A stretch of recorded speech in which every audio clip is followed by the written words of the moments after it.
అసలేమవుతుంది Hyderabad టనెల్‌లో 8 members stuck అయిపోయారు. ఆళ్ళు ఉన్నారో, లేపోతే ఏమయ్యారో కూడా ఎవరికీ తెలియట్లేదు. అండ్ వాళ్ళకి ఇప్పటికే 22 అయితే ఇది. ఇవాళ డేట్ 26. ఇప్పటికి 4, 5 డేస్ అవుతుంది. 4, 5 డేస్ నుంచి ఆళ్ళకి వాటర్ లేదు, ఫుడ్ లేదు, ఆక్సిజన్ లేదు. వాళ్ళు అసలు ఏం చేద్దాం కూడా వాళ్ళకి తెలియని సిచ్యువేషన్‌లో ఉన్నారు. అండ్ నెట్వర్క్స్ కంప్లీట్‌లీ లేదు. టనెల్ ఎందుకు కొలాప్స్ అయిపోయింది? ఎవరు రెస్పాన్సిబిలిటీ? అసలు ఏమైంది? ఏంటనేది మొత్తం ఈ వీడియోలో చూద్దాం. ఎవరు అసలు రెస్పాన్సిబిలిటీ కూడా దీంట్లో ఈ వీడియో ఎండింగ్‌లో మీరు తెలుసుకోవచ్చు. హలో గైస్, నేను మీ బోన్ చందు. ఈరోజు మనం మాట్లాడుకునే topic Hyderabad tunnel issue. Hyderabad SLBC tunnel issue. అసలు హైదరాబాద్ ఈ టనెల్ అనేది అసలు ఎప్పుడు స్టార్ట్ అయింది, ఏంటి, ఎవరు స్టార్ట్ చేశారు, ఏంటి, ప్రతి ఒక్కటి మనం లైన్ టు లైన్ మాట్లాడుకోవాలి. అందులో 8 మెంబర్స్ స్టక్ అయిపోయారు ఇప్పుడు. అండ్ ప్రతి ఒక్కటి ఏంటి అంటే మొత్తం ఈ యొక్క రెస్క్యూ టీమ్ అనేది చాలామంది ఎక్కువయ్యారు. అండ్ టాప్ ఎవరైతే already previous Uttarakhand issue notice అయింది అలాంటి చాలామంది వచ్చారు. అండ్ ఇందులో especially 130 people NDRF, 24 Hydraa, 24 soldiers and 24 Singareni rescue team and 120 SDRF and Uttarakhand rat miners. And Uttarakhand rat miners ఎవరైతే ఉన్నారో ఈ ఇష్యూ కూడా మనం వీడియో లాస్ట్లో చెప్తాం. మీకు అసలు ఉత్తరాఖండ్లో జరిగిన ఒక ఇన్సిడెంట్ ఉంది, అందులో జస్ట్ ఒక కొంచెం చెప్తాం మీ అవేర్నెస్ ఐడియా కోసం. అండ్ ఎవరైతే ఈ ఒక ఎస్ఎల్బీసీ టనెల్ అంటే శ్రీశైలం లెఫ్ట్ బ్యాంక్ టనెల్ అనేది ఒక పేరు. అండ్ ఎవరు ఈ ప్రాజెక్ట్ అనేది స్టార్ట్ చేసింది అంటే జయప్రకాష్ అసోసియేట్స్ అనే కంపెనీ అండ్ రాబిన్స్. అండ్ ఈ రాబిన్స్ అనేది అమెరికన్ కంపెనీ. ఇదేమి చిన్న కంపెనీ కాదు. జయప్రకాష్ అసోసియేట్స్ కంపెనీ ఏదో సాదాసీదా కంపెనీ కాదు. ఎందుకంటే ఒక టనల్ చేయాలంటే అండ్ నార్మల్ ఒక రోడ్ వేయాలంటేనే చాలా రూల్స్ రెస్ట్రిక్షన్స్ ఉండి చాలా మంచి ప్రాజెక్ట్ బిల్డర్స్కి ఇస్తారు. ఇప్పుడు ఒక ఎయిర్పోర్ట్స్ కానీ జిఎంఆర్ చాలా అలా చెప్పి చాలా ప్రాజెక్ట్స్కి ఇస్తారు. అలాంటిది జయప్రకాష్ దానికి ఇచ్చారంటే అది సాదాసీదా చిన్న కంపెనీ ఏం కాదు. జయప్రకాష్ జేపీ అసోసియేట్స్ అనే కంపెనీ ఉన్నాడు. ఆల్రెడీ సర్దార్ సరోవర్ అనే ఒక డ్యామ్ ఉంటుంది లైక్ గుజరాత్లో నర్మదా రివర్ మీద. ఆ ఒక్క ఏమంటాం ఆ ఒక్క డ్యామ్ కన్స్ట్రక్ట్ చేసింది కూడా ఈ జేపీ అనే కంపెనీ. అంటే దీన్ని బట్టి మనం అర్థం చేసుకోవచ్చు ఎంత పెద్ద కంపెనీ, ఎంత లైక్ ప్రెస్టీజియస్ కంపెనీ అనేది. ఈ ఇన్సిడెంట్ ఎప్పుడైతే 22 ఫెబ్ మార్నింగ్ జరిగింది, మార్నింగ్ 8:30కి ఎప్పుడైతే వర్కర్ స్టార్ట్ చేశారో ఈ ఒక వర్క్ చేయగా ఆల్రెడీ 1-2 డేస్ స్టార్ట్ అయింది.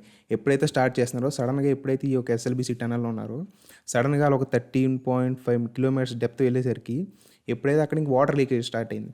వాటర్ లీకేజ్ స్టార్ట్ అవ్వడం, మొత్తం మట్టి అంతా మెల్లగా లైక్ అది అండర్ లైక్ ల్యాండ్లో చేస్తున్నారు కాబట్టి అండర్గ్రౌండ్లో మొత్తం అంతా మట్టి రావడం అంతా స్టార్ట్ అయింది. ఎప్పుడైతే అయిందో సడన్గా ఇంక పరిగెట్టడం, ప్రతి ఒక్కడు లైక్ అది పడే ఒక మట్టి పడుతుంది అంటే ఎప్పుడైతే అది పడుతుందో ప్రతి ఒక్కరికి ఇంక భయం వేసి అరుస్తూ పరిగెట్టడం స్టార్ట్ అయ్యారు.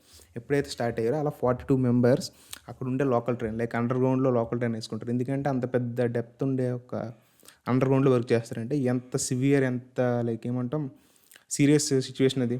అందుకు ఆ లోకల్ ట్రైన్లో 42 మెంబర్స్ వచ్చారు. అక్కడ 8 మెంబర్స్ స్టక్ అయిపోయారు.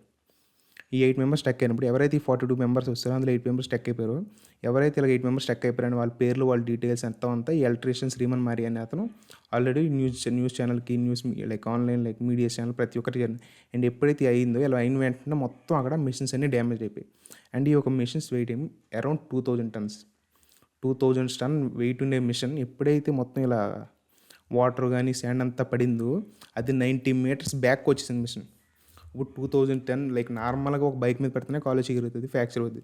అలాంటి 2000 వెయిట్ ఉండే మిషన్ అది 90 మీటర్స్ బ్యాక్ కదిలిందంటే ఆ ఒక ఫోర్స్కి ఆ ఒక లైక్ ఏమంటాం శాండ్ అనేది వాటర్ అనేది పడిందని కానీ మీరు అర్థం చేసుకోవచ్చు ఇక్కడ ఎంత సివియర్ అండ్ క్రిటికల్ సిచ్యువేషన్ ఉంది. ఇప్పుడు ఆ 8 మెంబర్స్ స్టక్ అయిపోయింది. ఆల్రెడీ ఇప్పుడు 4-5 డేస్ అయిపోతుంది. ఈ 4-5 డేస్లో వాళ్ళకి ఫుడ్ లేదు, వాటర్ లేదు, అండ్ ఆక్సిజన్ ఉందో లేదో తెలియదు. వాళ్ళు ఎలా ఉన్నారో తెలియదు, ఆ సిచ్యువేషన్ ఏంటో అసలు తెలియదు. అంటే అట్లా మేము పలానా ఉన్నాం ఇక్కడ, పలానా ఇలా ఉన్నామని చెప్పడానికి కూడా 8 మెంబర్స్కి చిన్న హెల్ప్ కూడా ప్రెజెంట్ ఇప్పటి వరకు లేదు. ఎంతమంది ఎన్డీఆర్ఎఫ్ కానీ రెస్క్యూ టీమ్స్ ఇన్ని వచ్చిన ఉత్తరాఖండ్ ర్యాట్ మైన్స్ వచ్చిన ప్రెజెంట్ సిచ్యువేషన్ వాళ్ళు రెస్క్యూ చేసే ఒక ప్రాసెస్లో ఆ ప్రోగ్రెస్లో ఉన్నారు. కానీ ఇప్పుడు దాకా ప్రెజెంట్ ఒక జీరో లైక్ వాళ్ళ సైడ్ నుంచి ఒక జీరో ఇంటరాక్షన్ కూడా వాళ్ళు తవ్వలేదు. అండ్ ఈ ప్రాజెక్ట్ ఇప్పటిది కాదు, ఎప్పుడో 1980స్లోనే జరిగింది. 1980స్లోనే స్టార్ట్ అయింది. 1983 ఆ టైంలోనే లైక్స్ ఆల్రెడీ 2019లో ఈ ప్రాజెక్ట్ అనేది ఒకసారి స్టాప్ అయిపోయింది. ఎందుకంటే లీకేజ్ ఆఫ్ వాటర్. ఎందుకంటే అప్పటికే 2019లో స్టార్ట్ చేసినప్పుడు కూడా వాటర్ లీకేజ్ అయిందని ఆపేశారు. ఆల్రెడీ ఈ ప్రాజెక్ట్లో 2.5 కిలోమీటర్స్ వాళ్ళు టనల్ డిగ్ చేస్తారు. ఇంకా 9 కిలోమీటర్స్ డిగ్ చేస్తే ఈ ప్రాజెక్ట్ అనేది మొత్తం కంప్లీట్ అయిపోయింది. ఎప్పుడో 1980లో స్టార్ట్ అయిన ప్రాజెక్ట్ ఇంకొక 9 కిలోమీటర్స్ డిగ్ చేస్తే అయిపోయింది. బట్ అప్పట్లో 2.5 అయింది, ఇంకొక 9 కిలోమీటర్స్ అయితే అయ్యేసరికి అనుకోకుండా ఇలా ఈ సిచ్యువేషన్ జరిగింది. ఎప్పుడైతే ఈ ఒక 8 మెంబర్స్ ఉన్నారు కదా, 8 మెంబర్స్లో 4 members workers and remaining 4 members contract workers. And మీరు ఇక్కడ చూస్తే 6 మెంబర్స్ లైక్ మనోజ్ సింగ్ నుంచి రాజ్ప్రీత్ సింగ్ వరకు మొత్తం ఈ 8 మెంబర్స్, ఈ 4 మెంబర్స్, ఈ యొక్క ఎస్పెషల్లీ 6 మెంబర్స్ జేపీ ఒక అసోసియేట్స్ అనే కంపెనీలో వర్క్ చేస్తున్నారు. ఈ 2 మెంబర్స్ మాత్రం రాబిన్ అనే అమెరికన్ కంపెనీస్లో పనిచేస్తున్నారు. అండ్ ఎప్పుడైతే ఈ ప్రాజెక్ట్ 1980స్లో ప్రాజెక్ట్ స్టార్ట్ అయిందో అండ్ వైఎస్ రాజశేఖర రెడ్డి గారు మేజర్లీ ఫోకస్ చేశారు ఎప్పుడైతే ఈ ప్రాజెక్ట్ మీద. అండ్ దీన్ని 2005లో ఇనిషియేట్ చేశారు. చేసినప్పుడు దీనికి ప్రాజెక్ట్కి ఒక లైక్ వాళ్ళు ఒక ఏమంటాం ఇనిషియేట్ లైక్ కేటాయించిన అమౌంట్ 2813 crores. అండ్ ఒక 2006 గ్యాప్ ఇచ్చి 2007లో ఈ ప్రాజెక్ట్ స్టార్ట్ చేశారు.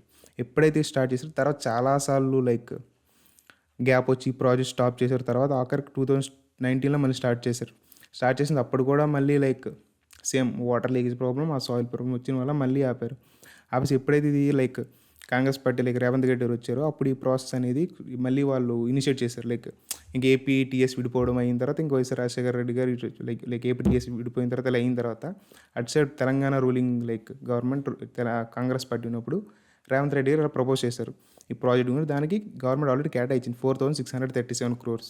లైక్ 2013 నుంచి 4637 వరకు క్రోర్స్ అనేది మనకు వాళ్ళు మళ్ళీ పెంచడం జరిగింది. ఎందుకంటే అప్పటి నుంచి ఇప్పుడు ఇన్ఫ్లేషన్కి మొత్తం ఇంకా ఏమంటాం ప్రతిదీ అంత సివియర్గా ఉంది కాబట్టి అంత చేయడానికి ఎవరు రారు, ఏ కంపెనీస్ రావు.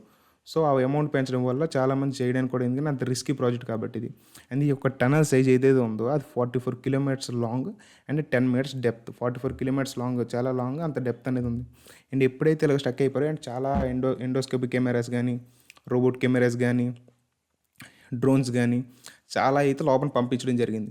ఎందుకంటే అక్కడ ఎలా ఉన్నారో తెలియదు. అండ్ పడిపోయిన తర్వాత మొత్తం బయటికి కనిపించేది అయితే కంటికి మిషన్ డిస్ట్రాయ్ అయిపోవడం. అండ్ ఈ మిషన్ డిస్ట్రాయ్ అవ్వడానికి కూడా మళ్ళీ లైక్ రిపేర్ అవ్వడానికి కూడా 1 year అవుద్ది. ఆల్రెడీ ప్రీవియస్ మిషన్ అయినప్పుడు కూడా ఇలానే బ్రేక్ అయిపోతే చాలా ఎఫెక్ట్ అయ్యారు. లైక్ మళ్ళీ దాన్ని తీసుకెళ్ళడం, రిపేర్ చేయడం చాలా తాపాలి కాబట్టి. అండ్ ఎప్పుడైతే ఇలా అయిందో ఇప్పుడు ఈ కెమెరాస్ ఇవన్నీ ఇట్లా పంపించినా వాళ్ళకి సిగ్నల్ లేదు. బయట చాలామంది అరుస్తున్నారు పలానా మనోజ్ అని, లైక్ చూసుకోవచ్చు మనం. ఆ 6 members స్టార్టింగ్ అతని పేరే అరుస్తున్నా సరే ఒక్క రెస్పాన్స్ లేదు. ఎందుకంటే అంత ఇంట్రాక్షన్ లేదు, మొత్తం అంతా క్లోజ్డ్. ఇంకా అక్కడ ఆక్సిజన్ ఎలా ఉందో లేదు కూడా తెలియదు. ఎందుకంటే ఆ ఒక టనల్ ఎస్ఎల్బీసీ టనల్ శ్రీశైలం ఉండేది అంతా నల్లమడ అడవి, అంత అండర్ గ్రౌండ్ ఆక్సిజన్ ఉందో లేదో కూడా వాళ్ళు ఇండియా సిచ్యువేషన్ ఇప్పుడు ఎలా ఉందో 4-5 days తర్వాత కూడా ఇప్పటికీ తెలియదు. ఎప్పుడైతే ఆల్రెడీ ప్రీవియస్గా ఇన్సిడెంట్ ఉత్తరాఖండ్లో జరిగిందన్న కదా, సేమ్ ఇప్పుడు ఆ ర్యాట్ మైనస్ అనే వాళ్ళు కూడా లైక్ ర్యాట్ మైనస్ అంటే వాళ్ళు ఏంటంటే చిన్న చిన్న హోల్స్ డిక్స్ చేసుకుంటే అలా మెల్లగా వెళ్ళిపోతారు. సో అది మీకు ఆ పేర్లోనే ఉంది ర్యాట్ మైనస్ అని. ఆ ఉత్తరాఖండ్లో ఏమైందంటే 86 meters డెప్త్ ఉండే టనల్, అప్పుడు అలానే ఉత్తరాఖండ్లో టనల్ చేస్తే 86 meters డెప్త్లో టనల్ చేస్తే 42 workers ఆఫ్టర్ 17 days తర్వాత 42 workersని వాళ్ళు సేవ్ చేశారు.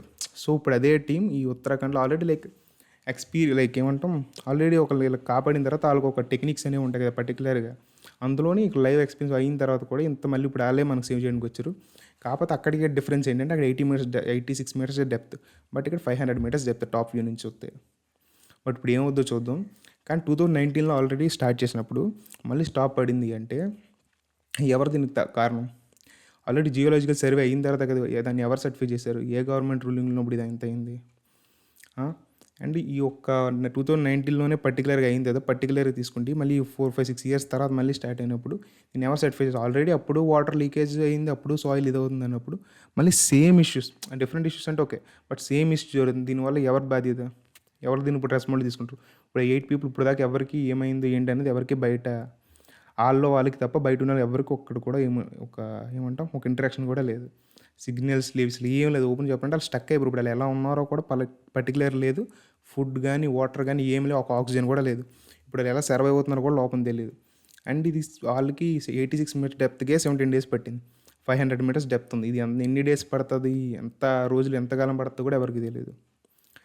అండ్ పర్టికులర్గా ఎవరైతే ఉన్నారో వాళ్ళు మ్యాక్సిమం సేవ్ చేసే ఒక రెస్క్యూ టీమ్ అంత సివియర్గా ఉంది. ఎందుకంటే డే అండ్ నైట్ చేస్తున్నారు, 3 shifts, మొత్తం మార్నింగ్ ఆఫ్టర్ నైట్ 3 shifts చాలామంది వర్క్ చేస్తున్నారు.